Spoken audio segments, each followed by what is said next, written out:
Hi guys, welcome back to the channel and to the garden. Just doing a quick video today just on my top tips for success in the garden. Now this could be for your kind of tropical style gardening, but can also work for any sort of regular style gardening as well.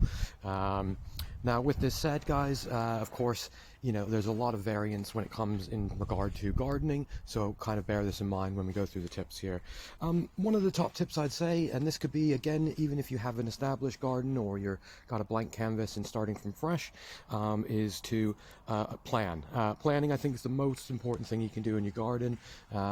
Again, it's easy to get carried away, start putting things in lots of different places, and that can lead, years down the line to you needing to maybe move, dig things out, change things, or perhaps even change the whole style of the garden. So that's one thing I would certainly mention, guys, is to plan your garden. Before planting, that means getting a bit of information on the plants, as well as, growing conditions, things like this. Next, I'd really be thinking, a good thing to think is planting for all year round interest.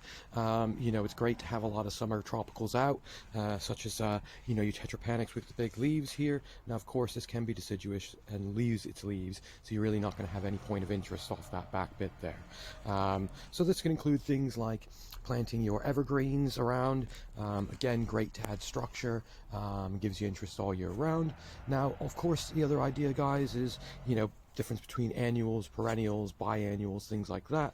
Now, with your annuals, of course, you can be planting these every year. The perennials will be kind of plant and forget, as they will come back every year. This is the style I've chosen for maintenance-wise and giving me the least amount of work I need to do here in the garden, guys. So yeah, plan and plant for all year interest.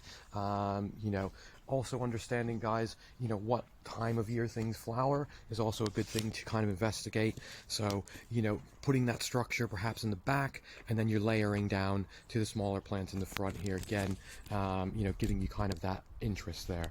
So another one, guys, this is kind of an interesting one, and a good tip if you're kind of starting out, or again, even if you have an established garden here, is to use bedding plants when you're initially starting to plant.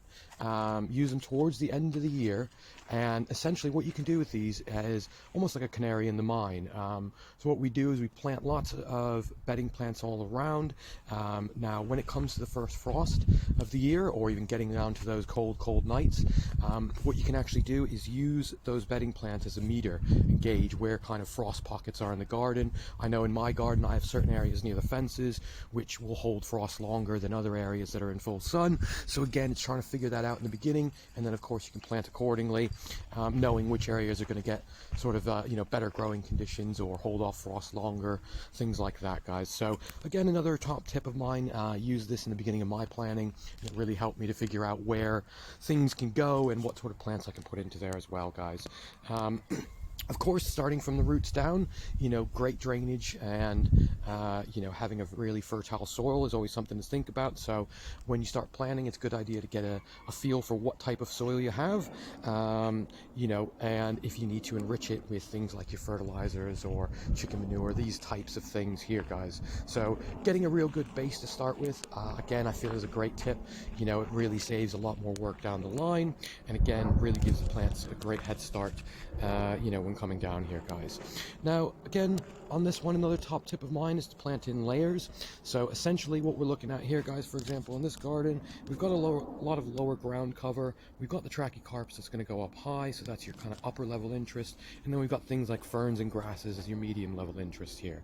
The layering kind of adds depth, I think, to the garden, but also at the same time, guys, it can, of course, provide that interest from the ground up, basically. So another area to potentially think about when you are planning and planting your garden. Another top tip, guys, is understanding, and again, this might be quite simple, but just understanding what sort of garden you have, whether that be north facing, south facing, getting an idea of kind of where the sun lasts the longest, which areas are more shaded. Again, this can help you determine what type of plants will do well there, for the future.